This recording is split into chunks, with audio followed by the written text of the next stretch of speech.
You are listening to the Two Disabled Dudes podcast. I'm Kyle Bryant. And I'm Sean Baumsart. Together, we're navigating life with disability. Hello, welcome to the Two Disabled Dudes podcast. What's up, Kyle? Oh, what up? How you doing today? Good, man. It's finally sunny and warm out here in Pennsylvania. Yeah, it's like we're in the middle of spring, pretty darn near the end, which has really inspired the topic today and the material that we're presenting. Today it's just Kyle and I, and we're calling this episode Spring Cleaning. And basically what we're doing is cleaning out the mental closets that Kyle and I had. There's all kinds of stuff in our heads, and we thought, you know what, why don't we just kind of do a hodgepodge episode today? Yeah, man. Throw it all out there and then forget about it. Or wait, no, not forget about it. Can't forget about it. But I think the idea is throw it all out there and see if it's worth posting. Yeah, that's true. Well, and you know what? I really like throwing it all out there because then it makes ourselves accountable, like not only to each other, but to everybody else who may or may not be listening. Millions of listeners that we have. Awesome. Well, like I said, there's a bunch of different little things that we're going to talk about today. Really, we just kind of wanted to have a mellow, fun episode. With that, one thing we wanted to talk about was recently Kyle was interviewed on a podcast, and what I like about starting with this is it's exactly the sort of thing that inspired Kyle and I to do this podcast. Kyle, how'd that go? I know it was ataxia related. It was at a conference, so tell us a little bit about that. Yeah, it was super cool. It was with somebody I've known for like 10 years. And we're both in the ataxia world. And so it was cool to just sit down with her and talk about stuff that we both care about. Just about diagnosis and how we deal with it, and awareness, and just what we're all doing to move the needle towards a treatment and a cure. And so it was really cool. It was in a loud room at this conference. So I was like, what? How are you even going to do this? But John Morrow, who is the technical guy behind the podcast, he had this mixing board, and he was able to cut out all the background. Like, it was super noisy. Wow. Anyway, it was noisy in the room. And I was like, there's no way we can record right now. But if you listen to it, it sounds fine. So so it was kind of cool. It's really well done. And it's called the No Ataxia Podcast, KNOW. So it was cool. That's awesome. And I'm seeing on at least Apple's podcast that Kyle's episode just came out on Saturday, April 21st.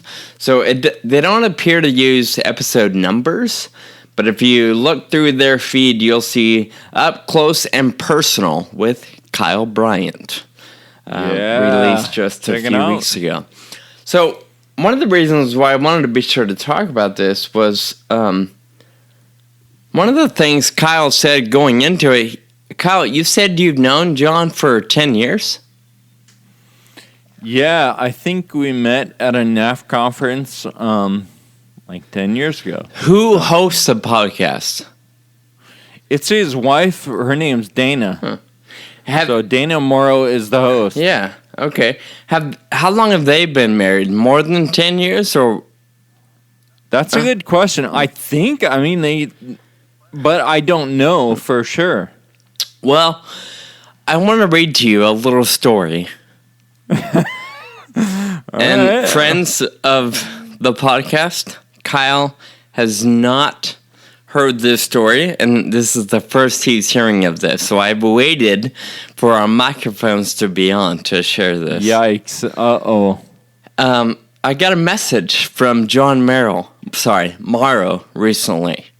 And it says, "Hey, Sean, we never met, but we have a mutual friend, Kyle. Kyle and I just did a podcast at the NAF conference in Philadelphia. I follow you guys, and I love your podcast, blah, blah, blah, blah." I'm skipping around a little bit. Anyway, let me find my note. He says, "I know in your show, this one, that you're made fun of a lot." Like, he knows this. He's got a heart for me. He knows that you pick on me. And he referenced specifically our episode with Kara Eichelkraut of Riata and how you guys made fun of me creeping around at one of our past ride ataxias in NorCal. Yeah. Okay. Wait, are you saying that wasn't deserved? Well, I'm just saying, obviously, some of our listeners thinks it's a little much.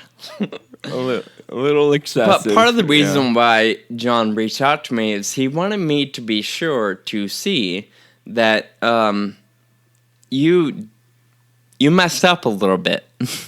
What? You said that you've known John for 10 years, and I would assume you probably know Dana for just as long. And Kyle was so kind to go to Apple Podcast and rate the No Ataxia podcast, Oh right? no, did I write something wrong? So what's John's wife's name?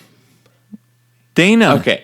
On the iTunes or Apple Podcast, what do you call it? Review, Kyle writes, "Tina knows what she's talking about." What? And she has a huge heart. Oh my It's a gosh, powerful that's so combination. terrible. Yeah, no, it's terrible. And John was offended. Clearly. Jeez. He was Whoopsie-daisy. grateful for the review and the 5 stars, but he thought, "Who the heck is Tina?" How did I even do that? It's not like I ever won. Like, I've never questioned what her name is. Like, oh my gosh, no. that must have been late at night or something. Yeah, and John laughs about it. He's just giving you a hard time, but he's like, "Seriously, who's Tina? Or is there somebody you're not telling us about? Do you have Tina on the mind? What I actually what is going don't on in even your think life?" I know anyone named Tina. And if you're out there, Tina, I apologize that I forgot that I know you. But yeah, no, I don't think I do. So anyway, Awesome. I was thankful that John sent me that. Plus, he sent me a screenshot, so I have proof that you misnamed Dana. Oh my god. So maybe I'll share that on some platforms when this airs or comes Awesome. out. Jeez. I wonder if you can go in and edit. I think 'Cause you I feel can, bad. and I think you should try. Yeah, I think I'm going to. But I guess we have the screenshot as proof. So Yeah. So I think John and Dana will appreciate your apology there. All right, moving on. What's next on our list, Kyle? Well, I wanted to talk about clinical trials for a little bit because I know that we've both been in. I'm actually currently in a clinical trial. I think you just finished one up. I'm wrapping up the same one, about 2 weeks. So I wanted to talk a little bit. I recently had a really awesome experience with the clinical trial. Usually I drive in. I'm only like 35 miles away from the clinical site, which is Children's Hospital of Philadelphia. And so for this clinical trial, the Takeda trial, they have a travel agent, and they were able to book me a car, and it was so nice. Oh my gosh. I have an appointment on Tuesday, and I'm looking forward to the car ride. And just because, I don't know, it's only an hour. There's some traffic sometimes, and it's I mean, just not having to drive and being driven around, getting in the back of a nice car and the guy is like wearing a tie and like doing everything for me is really nice. Yeah. You know, I just roll out of my apartment and there he is. You know? So anyway, I think the point though is that logistics and travel can be really tough on people, especially for people who are less mobile than me and John. I think we're both very fortunate that we have the ability that we each retain, and a lot of people aren't as fortunate, and so travel and mobility can be a big thing.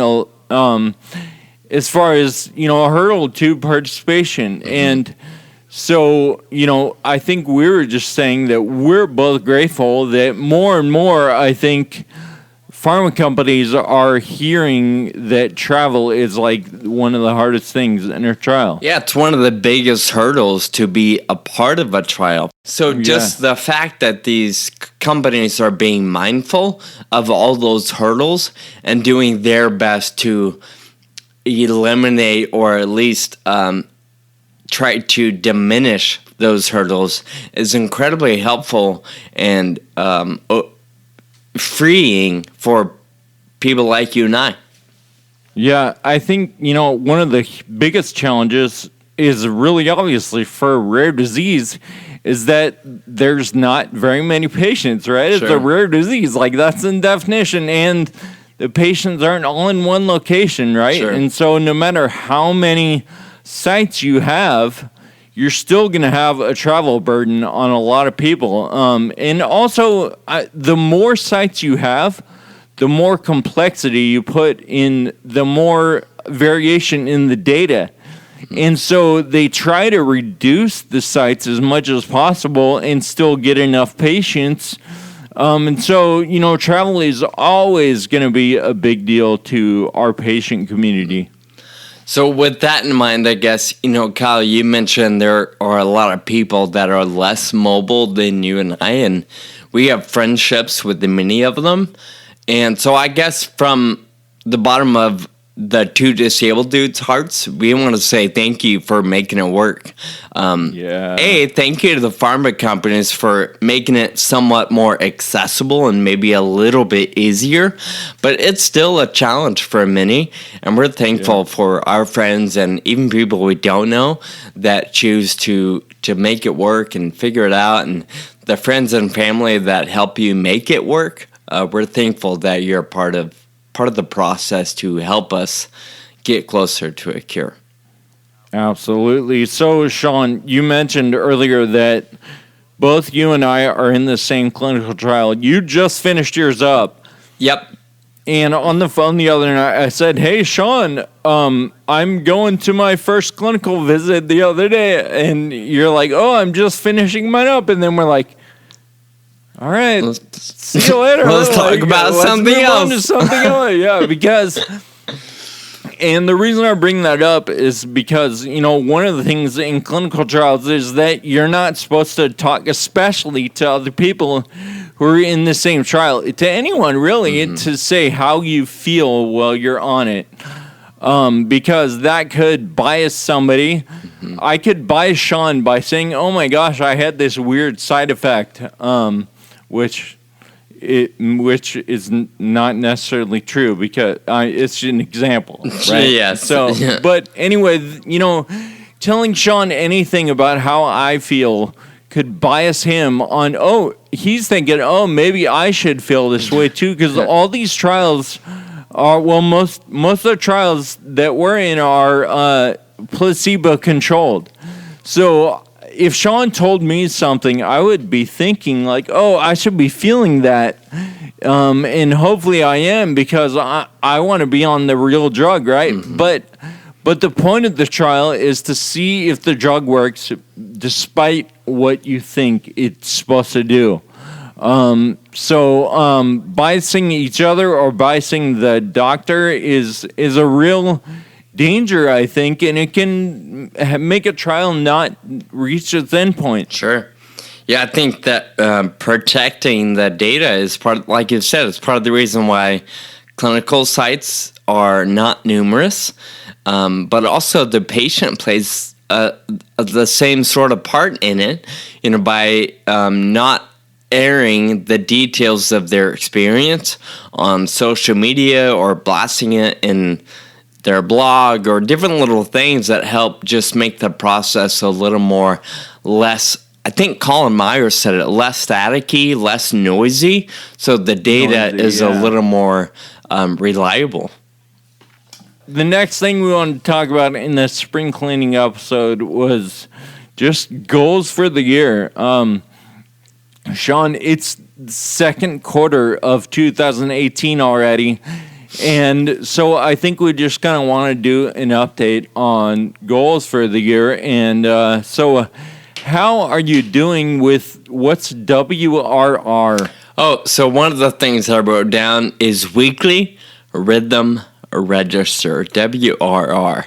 This was something, I think I've talked about it before, but it was inspired by the author, motivational speaker, Success Magazine publisher, Darren Hardy.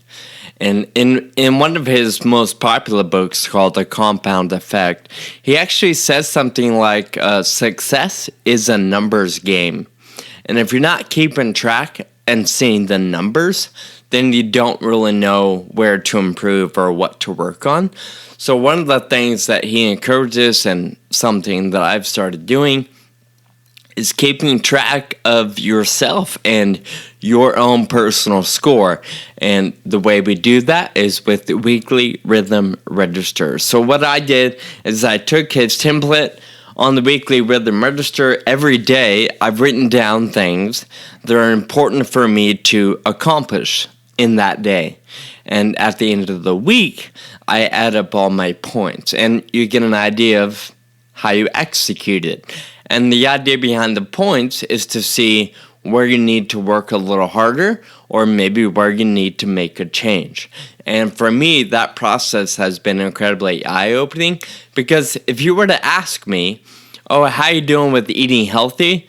I could tell you I'm doing much better, but I couldn't tell you my 20% better, 40% better, or 100% better. And seeing the weekly rhythm register and my score helps me realize just how much quote-unquote better is actually better. Yeah, so it's not about like scoring a certain amount of points and like being the best, right? It's about comparing it to your score that you had last week and figuring out if you're better or not, and how much, right? Correct. Yeah. There is, I think with most, and the way I'm doing it, is my ideal week would garnish, say, 600 points. So on the weeks where I only hit 400, I know I have a big gap. On the weeks where I hit 585, I know I'm doing really well and getting much closer to the full goal. So how often do you actually hit 600? I don't think I've hit 600 yet, All right. honestly. And that's just being honest. But I still enjoy it because it's a glimpse of reality. And it just keeps it fresh in your mind. So I actually review my score sheet every morning. And I score. Oh, nice. I scored the previous day. So I know going into today how I did yesterday and where I can maybe do a little better today. And it's simple stuff. It's not hard. It's like, for example, I wrote, one serving of fruit and one serving of vegetable and go to the gym. So if I hit those 3, I just got 3 points. If I don't have my fruit, I don't get a point. So it's not hard stuff. It's just making sure that I remain consistent on some of the things that I've said are important to me. All right, I like it. So, all right. Yeah. So my goal for the year, a lot of people know that I've been working on a book for way too long. I've actually made some really good progress lately. For the past 2 years, I've been working with an amazing writer named Alex Schnitzler, and we have actually written a book that hopefully people are going to want to read. Like when I was writing by myself, I was like, no one's going to want to read this. This is just dumb. And but he's really amazing, and we've done this book. We have 1 through 10 chapters all drafted out, and I'm really proud of it. And just last week, I started working with a literary agent, and she is going to start pitching to publishers. Exciting. And so that's a huge step. You know, we're not done yet. There's still a lot of work ahead, but it's a step in the right direction, and it's exciting to have progress. You know, when you work on something for so long, it's like, seriously, is this ever going to happen? And then something happens, and it's off to the races, you know, and I really think that's where I'm at right now. So I'm excited about that, and just wanted to let everyone know where I am, because that's one of my big goals for the year, is to get this book going and to make sure it's on its way to getting published. Maybe not by the end of this year, but, you know, very soon. So, Yeah. well, yeah. I think that's super exciting. So congratulations. Thank you. It's even bigger than just this year. Like you producing or publishing a book, or maybe even more, it's kind of a life goal. So that's exciting to be making progress. And I've joked with Kyle often. I'm thankful that he's walking through this process so that someday when I'm ready, he can help me avoid some pitfalls or common mistakes in the process. So good job, Kyle. Yeah. You're welcome. Hey, so another goal in this goal section, we wanted to talk about a goal for the podcast, right? Yeah. And, you know, obviously we have like, oh, yeah, we want to hit 26 episodes in 2018. And, you know, a few other things, but one of the additional things that we want to do is we're planning to open a shop, right? Yeah. A store. Yeah, some of our listeners, sorry, I'm cutting you off, but some of our listeners have seen over the last couple of months, you and I, in our Two Disabled Dudes podcast t-shirt, we have a hat, so people have seen this and, where do I get one? How do I get one? And we haven't been able to make those available until now, so sorry, keep going. Yeah, so the store is open today. It opens for the first time. And we have not, we haven't talked about it. So what Kyle is saying right now, you're the first to hear it. Yeah. Yeah, so, and we want to extend a discount to all of you who are listening. No one else is going to get this. Even when we post it on social media and stuff, no one's going to get this discount code unless they listen to the podcast. So, Sean, do you want to tell them what it is? Yeah, we are offering for our listeners that hear this now, we're offering a 10% discount on our merchandise. And right now we have hats and t-shirts. That's all we have right now. And it's super easy. All you have to do is enter, go to the website, go to the store, and, begin the process of ordering whatever item you want or items. You're more than welcome to buy more than one. And when you go to the discount code or you see that promotional code area, you're going to just enter Team Sean. And if you enter Team Sean, all lowercase, you're going to get 10% off. How cool is that? What about the other code? There's another code? Yes, there is. So you're gonna get 10% off if you enter Team Kyle also. So either one, and we will keep an eye on that and see where we end up. But either enter Team Kyle or Team Sean, all lowercase, one word, and you'll get 10% off. And fair warning for the few tricksters out there, I could just see somebody like I don't know, Mary or Heidi or maybe even Sam being like, oh, what happens if I enter both codes? Not gonna work. You literally have to pick either Sean or Kyle. Yep. All right. So and Sean already told me about his idea to sabotage my like going on the back end and add like a 1 or something to my code. But we're gonna make sure that doesn't happen. So it'll be a fair game. So this episode is airing for the first time Monday, May 7th. So we know the code is gonna work today, Monday, May 7th, and tomorrow, Tuesday, May 8th, 2018. The code is set to expire on Wednesday, May 9th. However, because Kyle and I are new to managing our website and running a store online, we have no idea when it's going to expire on May 9th. So it might be like 12:01 a.m., and it might be noon. Like, we don't know. But what we do know is that it will work on Monday or Tuesday. It's the 7th or the 8th. Get the link to our online store at our website.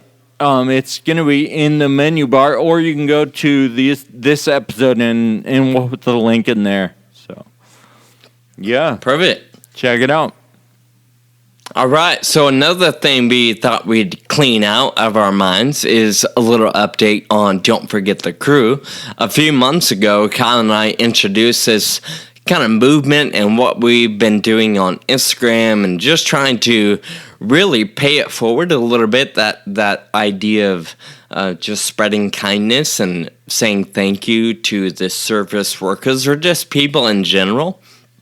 So Don't Forget the Crew is really a Instagram specific kind of idea or platform where you can showcase how you pay it forward or when you pay it forward. So we just thought, we both had a couple cool experiences lately, and so we wanted to share what a couple of those have been. Kyle, do you want to tell us about yours?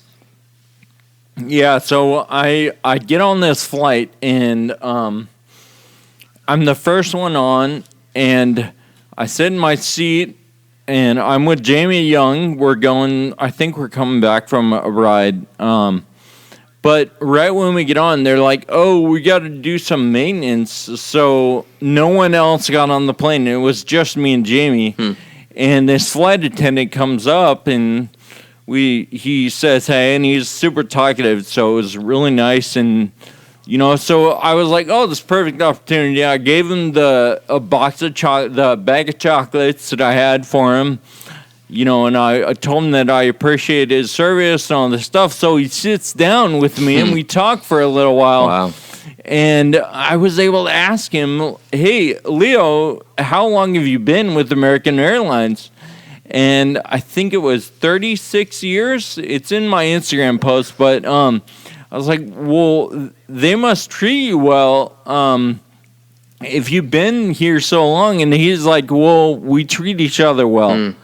And I really liked the mutual respect that he had for his employer, and that he felt that they had for him.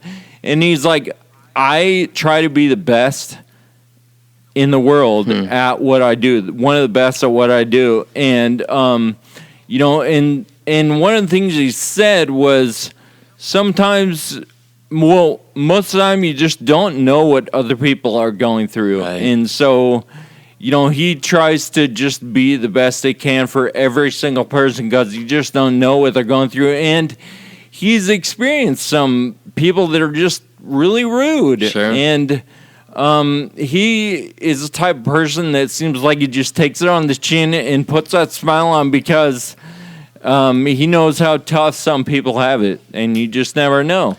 I love that perspective when you say, wow, the airline must treat you well. And he responded with, we all treat each other well. And I love that. One of the things in my day job, we have 3 big company goals, and one of them is to be a world-class employer. And I don't work alongside the CEO. So the reality of it is it's not just his job to be the employer or to be world class. It's the people I work alongside. If, the people that I'm sitting next to in my cubicle or in my check stand or whatever it might be, if they're miserable and rude and disrespectful, then I'm not going to enjoy my job. It's going to be a tough 36 years for me or Leo. So I love that he responded that way and that you quoted it online or on Instagram. I think that's such an incredible outlook on life. We all play a part in being a fun community or a respectful community.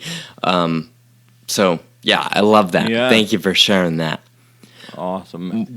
Sean, do you have a story about a recent Don't Forget the Crew experience? Of course. One of the things that sticks out to me is probably about 2 months ago. We were heading back from our time in DC for Rare Disease Week, and I'm on a Southwest flight. And one of the ladies that I had met over the few days in DC, we were on the same flight. We had a layover in Denver, and that's where she lived. So we ended up recognizing each other, and we sat next to each other, and I had some extra chocolate in my bag. So before we boarded, I explained to her what Don't Forget the Crew is and kind of shared the story and said, here's a bag of chocolate. Give this to the flight attendant as you get on board. And she was like, oh, okay. So I got on before her, and I did mine, and the flight attendant was like, oh my gosh, that's cool, thank you.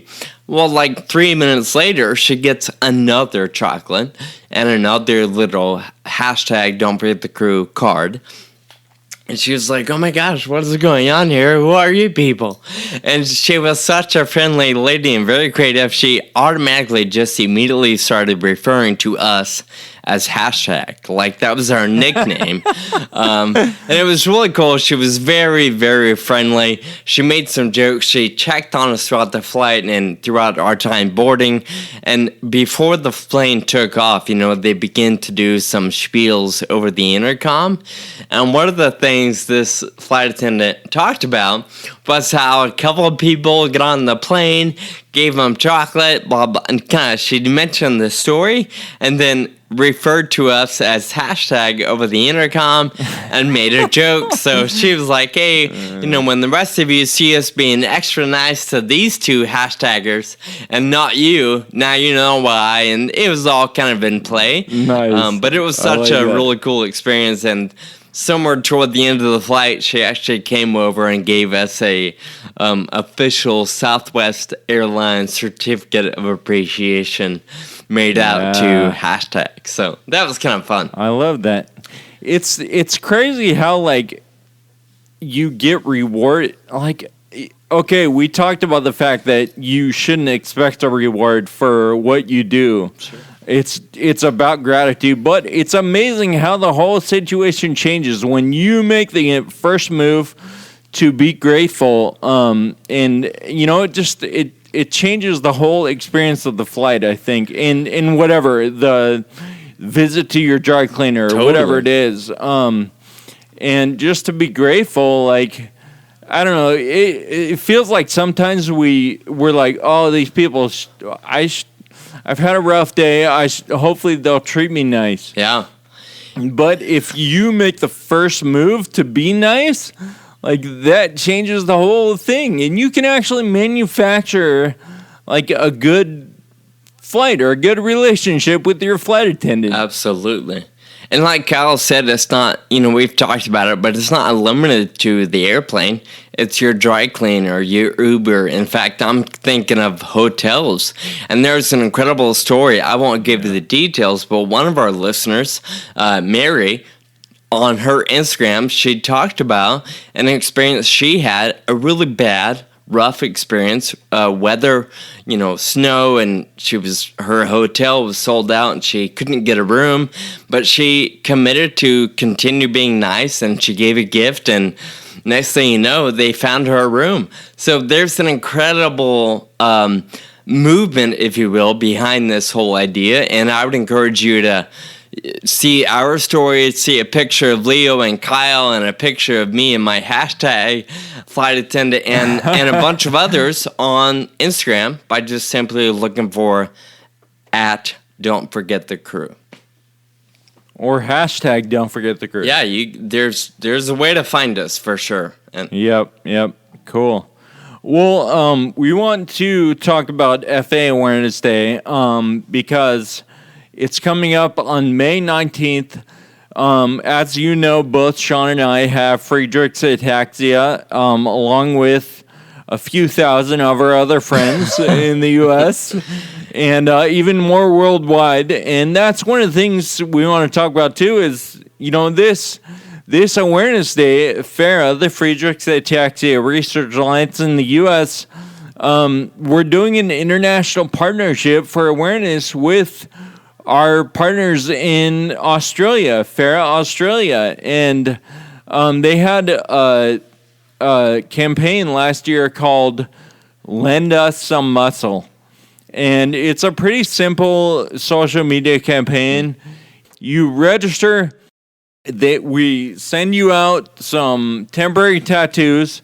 You put the tattoos on and you take a picture like flexing your muscle or doing something active, using your muscles, right? Yep. And then you post it online and talk about FA a little bit. And so that's the campaign that we're going to do. We're going to continue it for the first time here in the U.S. After they did it last year in Australia. Yeah, it was wildly successful for the folks that started it in Australia because it's fun. It's temporary tattoos, so they wash off after a couple days. And what I was seeing online was, some people went out and did something special, like maybe a bike ride or a run. But really, a lot of people just put the tattoo on for their normal daily activities of going to the park with the dogs or swim practice for the kids, and they did tattoos and pictures and just help kind of raise awareness through their normal active activities. So it's really easy to do in a simple way to help increase awareness and raise a little bit of money at the same time. Yeah, and I think awareness is one thing, but, there's an end goal is to eliminate FA, right? Yeah. And to fund the research that is going to treat and cure this disease. And so I would emphasize the fundraising component of this campaign. You can go to the FARA Facebook page and check it out, facebook.com/curefa. And you can see all the photos and all the fundraising efforts that are going on for this campaign. Absolutely. I think you make a good point. All the awareness in the world by itself won't fix anything. It's the action behind the awareness that's going to make a difference. And that's true for any cause, any condition, any disease, any disability. So we'd encourage you to check it out. Facebook.com/QRFA. Be inspired and take some action there. Thank you for listening to the Two Disabled Dudes podcast. Find us online at twodisableddudes.com. And please subscribe and review on Apple Podcasts. We'd like to hear from you. You can find us on Facebook, Twitter, and Instagram. Special thanks to our audio producer, Jake Tompkins, who also composed the music. Until next time, keep living with urgency.